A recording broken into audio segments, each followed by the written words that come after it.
I am 74 years old, and the morning my daughter arrived with a social worker and a brochure, she did not know that every piece of furniture in my house had been appraised, photographed, and insured 9 years earlier.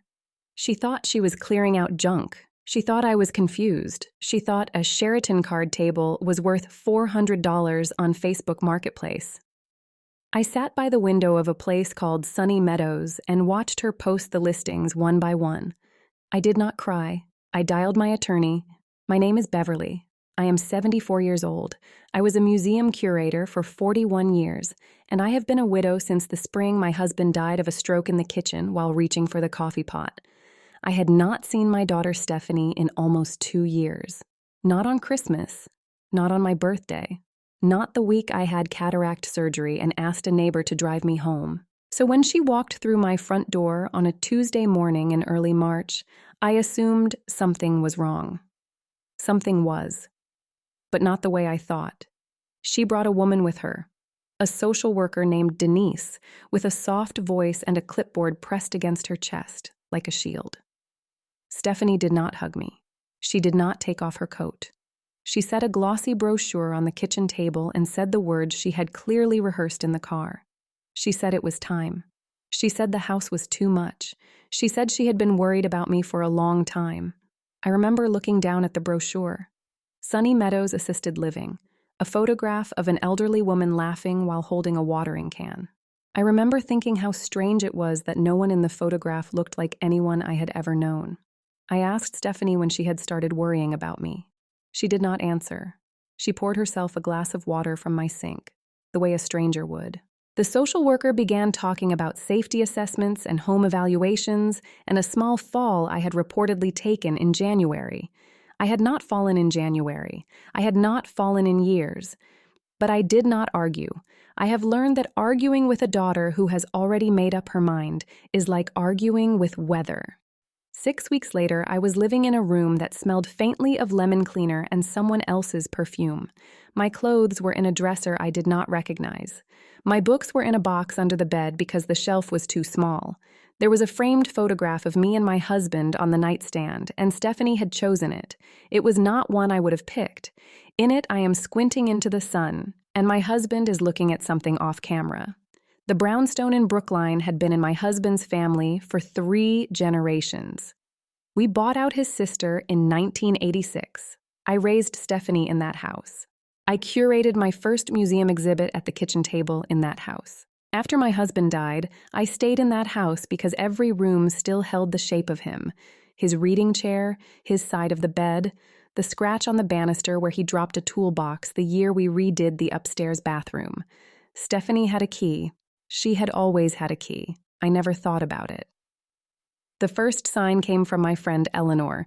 Eleanor and I worked together at the Museum of Fine Arts for almost 30 years.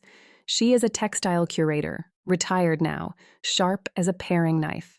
She called me on a Saturday afternoon at Sunny Meadows and asked me, very gently, if I knew that my Sheraton card table was listed for sale on Facebook Marketplace for $400. I remember the exact moment. I was sitting in a vinyl chair near a window that did not open.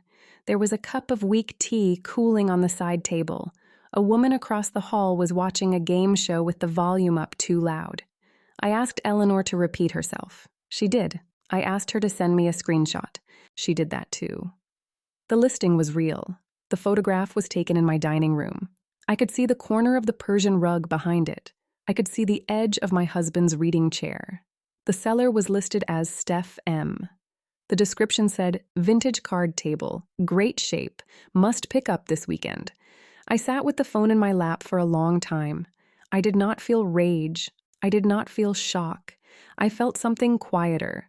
I felt the way you feel when you finally understand a sentence that has been spoken to you many times in a language you almost knew. Here is what Stephanie did not know.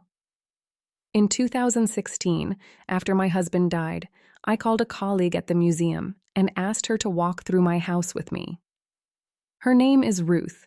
She is a decorative arts specialist. We spent 3 afternoons together, room by room. She took photographs. She wrote condition reports. She measured. She checked maker's marks with a magnifying glass, the Federal sideboard in the dining room, the Tiffany lamp in the front parlor, the 18th century Persian rug under the dining table, the Sheraton card table, a pair of Hepplewhite chairs in the upstairs hall, a small Currier and Ives lithograph in the powder room that had been my mother-in-law's. I took the appraisal to my attorney, a woman named Margaret Chen, who had handled my husband's estate. Margaret recommended a specialty rider through an insurance company called Chubb. Each piece was listed individually. Each piece had a photograph, a serial reference where possible, a provenance document, and a replacement value. The total value of the contents of my house was just over $1,800,000. I never told Stephanie, not because I wanted to hide it, because she never asked. In 20 years, she had never once walked through that house and noticed anything. She thought the sideboard was old furniture. She thought the rug was just a rug. She thought the lamp was something we had picked up at a flea market. I think that is what hurt the most, not the theft, the not noticing. I called Margaret on a Sunday evening from the hallway phone at Sunny Meadows because my own phone had only one bar and I did not trust the connection. I told her what Eleanor had found. I told her about the brochure. I told her about the social worker. I told her that I had signed papers in March that I had not fully read because Stephanie had been crying and the social worker had been kind and I had been very tired. Margaret was quiet for a long moment. Then she asked me one question. She asked me if I wanted to come home. I said yes. I said it without thinking. I said it the way you answer when someone asks if you would like a glass of water after walking a long distance. What happened next happened faster than I expected. Margaret filed a petition for conversion and elder financial abuse. She contacted Chubb. She contacted Ruth at the museum. She contacted a forensic accountant. She subpoenaed Stephanie's Facebook Marketplace account and her bank records. The brownstone was frozen within 9 days. Every listing was taken down. 2 items had already sold. The Currier and Ives lithograph for $60 to a man in Quincy. A pair of brass candlesticks for $25 to a woman in Cambridge. Margaret recovered both within a week. The Sheraton card table had not yet sold. It was still in my dining room when I walked through the door in early May. I want to tell you about that day.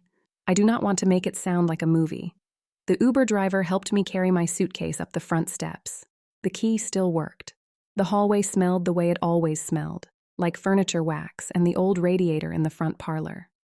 There was a layer of dust on the hall table that bothered me more than it should have. I walked through the rooms slowly. Stephanie had moved things. The reading chair was angled differently. A box of photographs from the upstairs closet was sitting open on the dining room floor. There were sticky notes on some of the furniture with prices written in her handwriting. 400, 250, 75. The Tiffany lamp had a sticky note that said 100. I sat down at the kitchen table. I did not cry then either. I made myself a cup of tea. I drank it slowly. I thought about my husband and the morning he died reaching for the coffee pot and how I had not been able to use that coffee pot for almost a year afterward. Stephanie was arrested on a Thursday. I was not there. Margaret called me afterward and told me what had happened in a calm voice, the way she tells me everything. Stephanie is awaiting trial. The charges include conversion, elder financial abuse, and a fraud count related to the social worker, who, it turned out, was not a licensed social worker at all. She was a woman Stephanie knew from a yoga class. I have not spoken to my daughter since March. She has written me 2 letters. I have not opened them. They are in a drawer in the front parlor, in the same drawer where I keep the receipts from the appraisal in 2016. I think about that often. The drawer, the papers Ruth gave me, the careful handwriting on the condition reports. The fact that for almost 10 years those papers sat in a drawer doing nothing, and then in one Saturday afternoon phone call from Eleanor, they became the only thing that mattered. People ask me if I am angry. I am not sure that is the right word. I am something quieter than angry. I am the way a person feels when they finally understand that they were loved less than they had hoped and for longer than they had realized.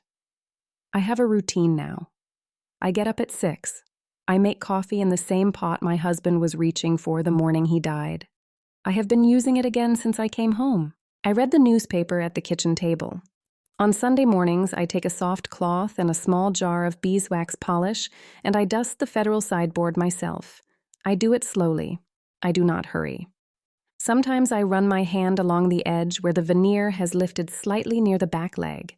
Ruth noted it in her condition report in 2016. Minor lifting, rear left, non-structural. I remember reading that and feeling a small affection for the sideboard, the way you feel for an old friend who has a slight limp. The Tiffany lamp is in the front parlor. I turn it on in the evenings when the light starts to go. The glass throws blue and green shadows on the wall above the reading chair. My husband used to read under that lamp. He used to fall asleep with his book on his chest.